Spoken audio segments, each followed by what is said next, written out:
Okay, I rented this 2026 Tesla Model Y for about 5 days off of Turo, Turo. And the reason I rented it there is because I wanted to try the full self-driving mode for several days. I just didn't want to go drive it and say, or have it drive me and say, oh wow, that's really cool, and not actually try to get into it and see what it would, how it would integrate with my daily life. Does it really work, etc. And so we're going to go ahead and just get going, and I'll tell you more about my experience so far as we get going. So first thing I'm going to do, everything's worked off of this panel. Most people know that. There's a few buttons on the steering wheel and so on, but in the 2026 Tesla, they got rid of the little bar right here that worked your cruise control and a number of other things. Put it in park, put it in drive, reverse, etc. It's all done on the screen here, and then the only thing that you have is the turn signal on the left. But we'll just go ahead and navigate. I've got my address in here because I went there before. We'll put in my home address, and it's asking me to press and hold full self-driving. Confirm that with pushing the brake. I push the brake, not touching the wheel, not touching the pedals. It sees everything around it. It's putting things in reverse in the parking lot, and now it's going in forward in drive. It's going to get out on the road and take us home. Turns on the turn signal when necessary. Follows all the rules of the road. Now turn right and on 12th Avenue it stops right at the stop sign where it should, like I was taught when I was 15 and I was taking driver's ed. That was many years ago, but you can see it stops right here at the stop sign for a full stop. I generally wouldn't stop for a full stop. I kind of roll through the stop, much to the chagrin of my wife. She likes me to stop fully. And now it's going to pull out here. There's a car coming, and it sees it. It pulled over into the left, and the guy's kind of freaked out. And then there's a person behind me, so we're driving along here. It's going to have to get over to the left and get on the freeway. I don't know what it's doing. I guess it's going to get over one lane, and then it's going to turn left. It's going to have to get over another lane to get on I-90. You can see we're going along here. That was actually a little bit unusual of the way that it pulled out there. I hadn't seen the full self-driving do it quite like that before. When I drove it in a significant amount of traffic yesterday, or when I say I drove it, it drove me. When it drove me in a significant amount of traffic in Bellevue, we were in a very tight road. There were a lot of automobiles parked both on the right side and the left side. Turn left to take the interstate. Traffic going both directions could not get through. You had to wait for traffic as you're going through, and it did very well. It navigated that as well or better than I could have. And when it got to the end of the street, we had a left turn onto some significant traffic. Now it's going to have to get over 2 lanes here to the left. You can see it's got the left turn signal on. It's getting over in the left-hand lane. Now it's going to get into the turn lane to get onto I-90 East. And anyway, it did brilliantly. Now what's interesting is at the end of this street, where we are entering to this 2-directional road, it was very busy, downtown Bellevue. Most of the cars behind me, and there were probably 10 to 15 cars behind me, they were all going to turn right, and we were the only ones turning left. They had to wait for us to turn left. So there's traffic going by in each direction, and the Tesla just stopped at the stop sign. It inched up closely, was able to see the traffic, both sides. You could see it on the computer screen, all the animation. And when it had a moment, a break in the traffic, it darted right out and turned left and did it very safely, something that I would have done. Very impressive that it did that. And when I picked the car up at this gentleman, really nice guy on Turo, and he's in software, he's in cloud computing, as are we in my company. Anyway, had a lot in common with this gentleman, and we talked for a while. But from his condo or a townhouse, wherever we were when I picked it up, I couldn't quite figure out how to put it in full self-driving, so I just waited there while I watched a video for about 2 minutes to see how to put it into full self-driving. And part of the reason I didn't know how to do that, first of all, I haven't rented a Tesla for a couple of years, and I think the last one that I rented was a 2023. We're getting on the freeway, it's going 59 miles an hour. I have it in hurry up mode, and I think I have a maximum speed set. I think it's like 15% over the speed limit or something like that. You can see the Tesla not only merged into traffic, but it also got over into the left in the middle lane very safely from the car behind us. And now, again, we're in hurry up mode, so it's going to get over in the left lane and it's going to pass this car. And it came into the lane very safely. Again, still have not touched the wheel, have not touched the brakes, haven't touched the gas pedal, nothing. Very comfortable. But so I did the instructions and I put it into full self-driving mode, and this thing drove all the way to a place where I needed to drop something off in Bellevue. This was from Bothell. Never touched the wheel. Had to get up on the interstate, I-405. Friday afternoon, very heavy traffic, on ramp, exit ramp, back streets in Bellevue, lots of traffic. Took me right to this place. Found a parking space, parked the car. Did my business, got back in the car, put in my home address, backed out of the parking space, drove me exactly where I wanted to go. Very safe and extremely enjoyable to just let the car do the driving. Now, I know there are a lot of drivers and many people that I've spoken to about this, even in the last 24 hours, who have said, oh my gosh, you have to have a lot of trust for that full self-driving. I'm not sure I could have that level of trust. And my wife even said, look, I couldn't do it. I couldn't just let the car do it. Now, she's ridden with me in the car once, and it's not perfectly going in this lane. It's kind of going a little bit over to the right side of the lane and the left side of the lane and so on.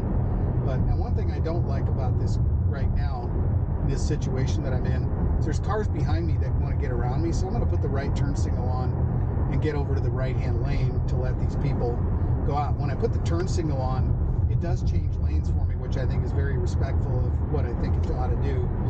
And Washington State is a state where you have to keep right except to pass. You're only supposed to get in that left-hand lane or over to the left if you're passing.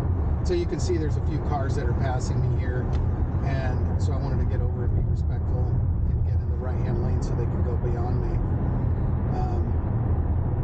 But anyway, on my way home, it was very enjoyable. It took me all the way home, right into my driveway. About the only time that I've actually touched the wheel is just now when I pulled into the supermarket. I just went out down there to go shopping for some groceries. As it pulled in and it selected a parking space, it got in a little bit tight to the guy next to me, and I just wasn't very comfortable with that. So though it put it in park and it did find a parking space, and I was in between the white lines, there wasn't that much space between us, and I thought that was a little disrespectful to the guy next to me.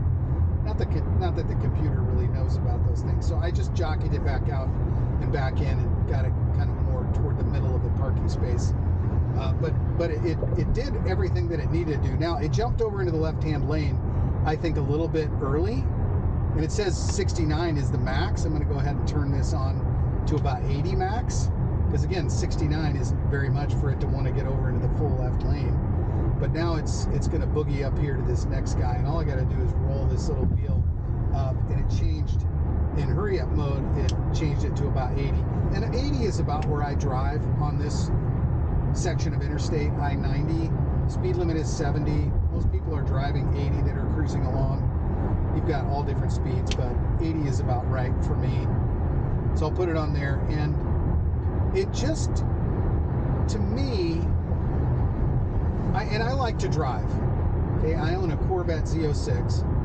I love to drive that car, and that is not a vehicle that you probably would enjoy having self-driving, full self-driving, because you want to drive a Corvette. It's way more fun to do everything that you're doing in a Corvette when you're driving.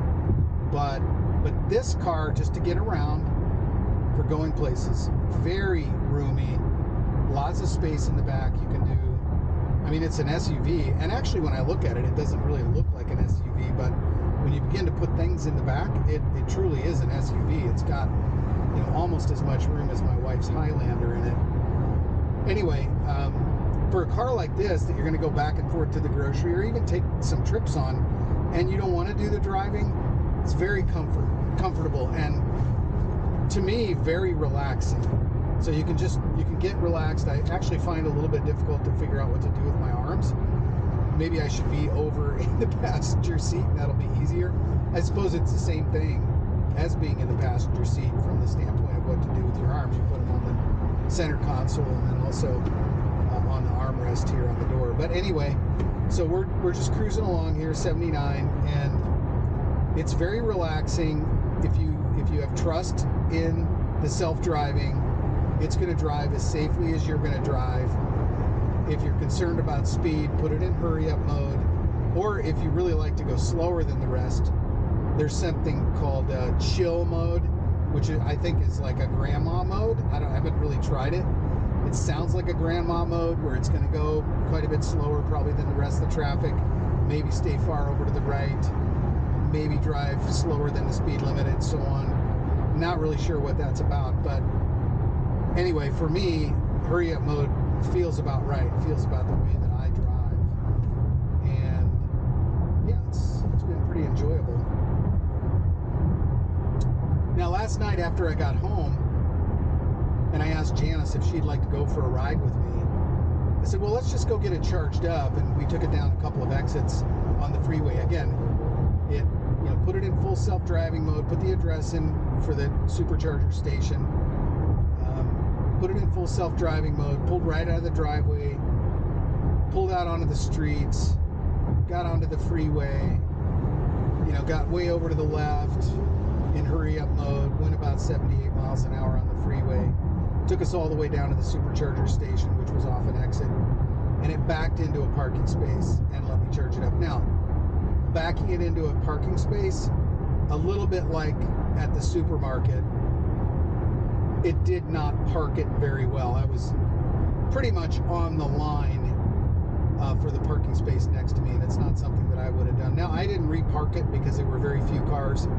This was a charging station with about 12 spaces for 12 different electric vehicles, and there were only about 2 there when we arrived, maybe 1.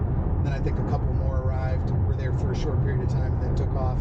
And we just sat there until it got to 80%, took about maybe 15, 20 minutes, and then took off again. Did not, just when we left, full self-driving mode, never pulled it out of the parking lot, just put in the destination. It drove out of the parking space, out of the parking lot, onto the street, onto the freeway, off the freeway, along the roads, up my driveway, and parked it perfectly in front of the garage door.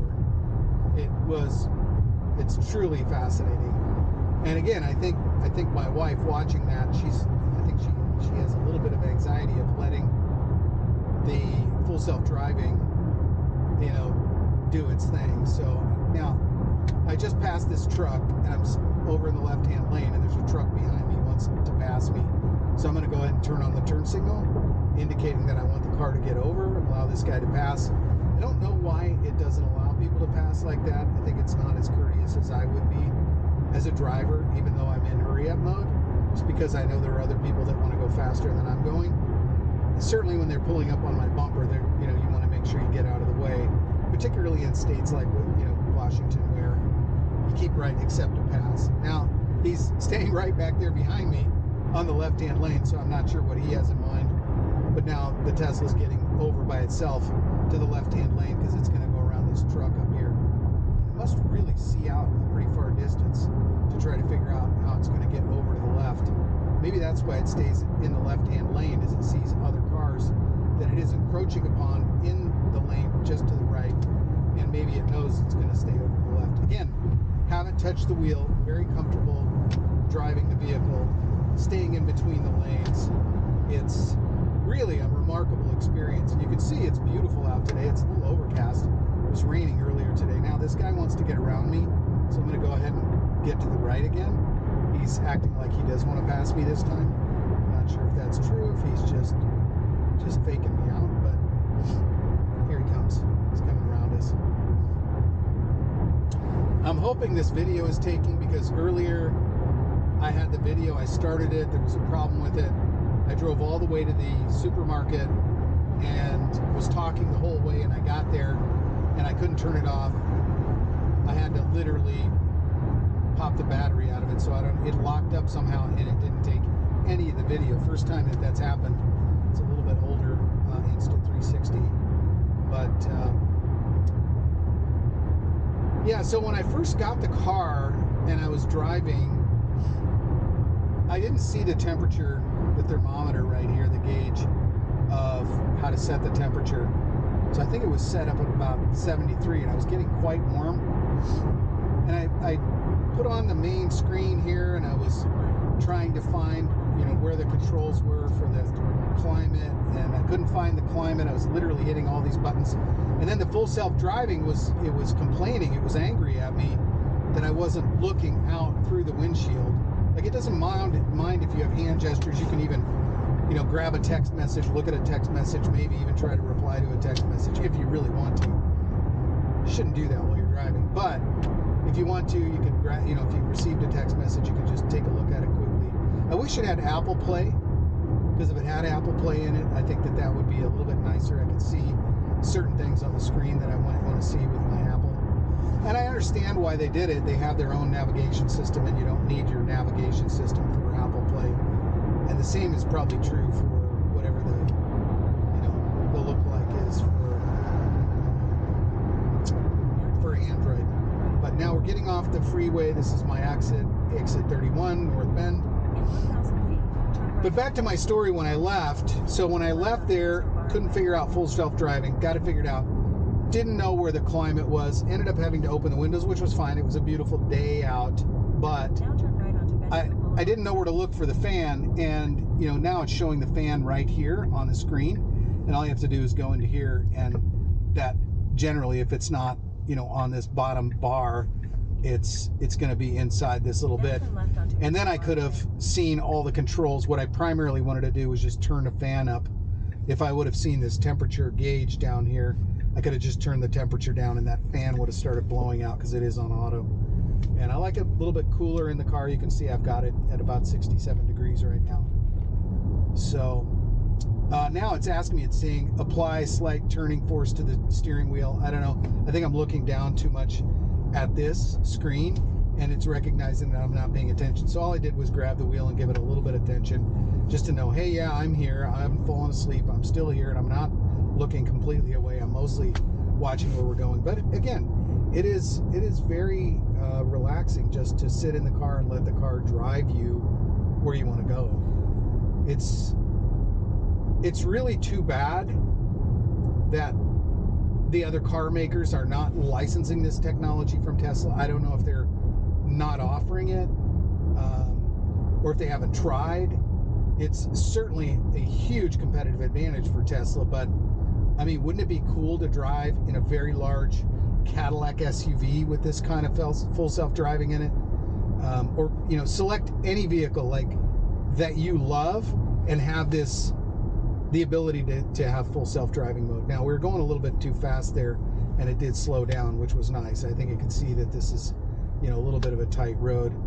We do like to keep it right around the speed limit here, 37 miles an hour, which is probably about the speed that I would drive down here. But it was, when it first entered this little section of the road, it was going 42, which I felt was a little bit fast, and maybe it read my mind. Felt a little bit fast. But one of the things that it does as well, take yourself all the way back to where you took driving school. I forget what we called that. Driver's education. Driver's ed, we called it. When I was 15, I was in driver's ed. We went around. We were with the science teacher. He didn't really like me. I didn't really like him. But he taught me how to drive, so that was fine. That was in the summer. And I was with a couple of different people. Let's see. Who was I with? Schoeneman, Ralph Schoeneman's sister. And I forget her first name. Schoeneman, though, really delightful person, and also Xavier McClure, and he was a good friend when I was in junior high school. Anyway, we were in the car together, the three of us, 4 people in the car and took driver's ed. But if you take yourself all the way back to driver's education, you when you pull up to a stop sign, you're supposed to stop right where the stop sign is. So front of the bumper, right where the stop sign is.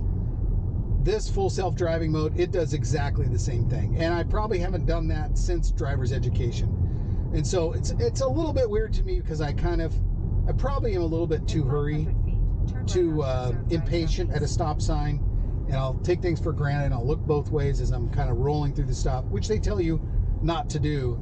And so now I'm going to be pulling in here. I'm going to get my phone up and I'm going to have to open up the cell gate system because it's going to pull right up to this. I think it's going to kind of freak out because it doesn't know what to do. So I'm going to go to gate 2 and you can see the gate is closed. So I'm going to open it momentarily. It's probably waiting for me to open it. Here it goes. It's opening the gate.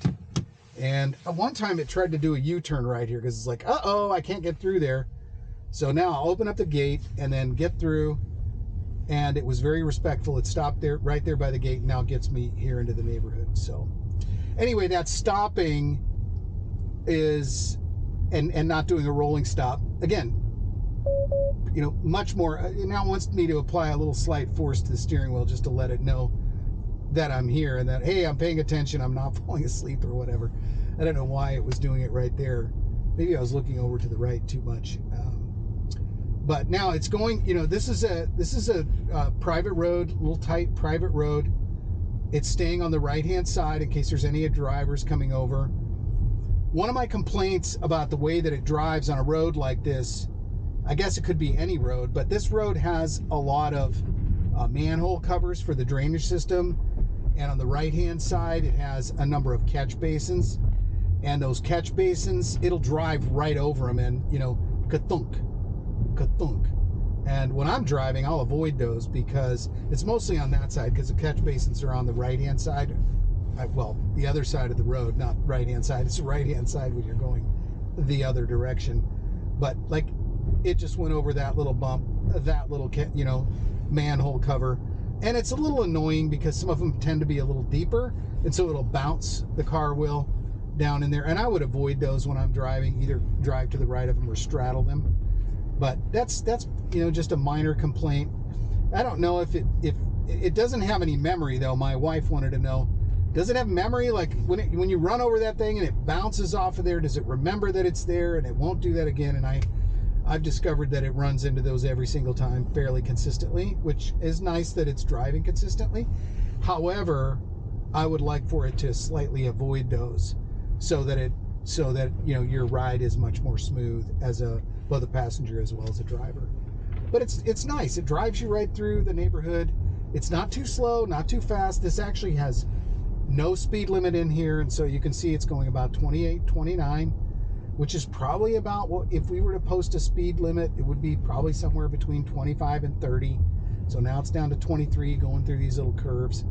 And, you know, it's doing a nice job, again, of staying on the right-hand side of the road, the proper side, and then it's, you know, it's making sure that it's driving safely. And so that's nice.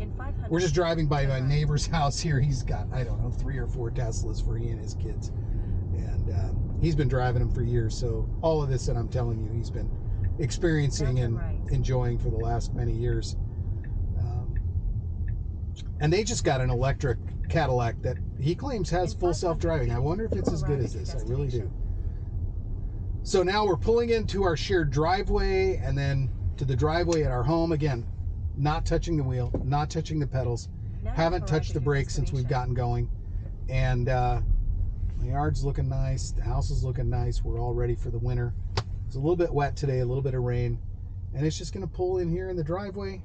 And it's going to, you know, park kind of right here in front of the garage door. So that's it. It puts it in park. And here we are at home.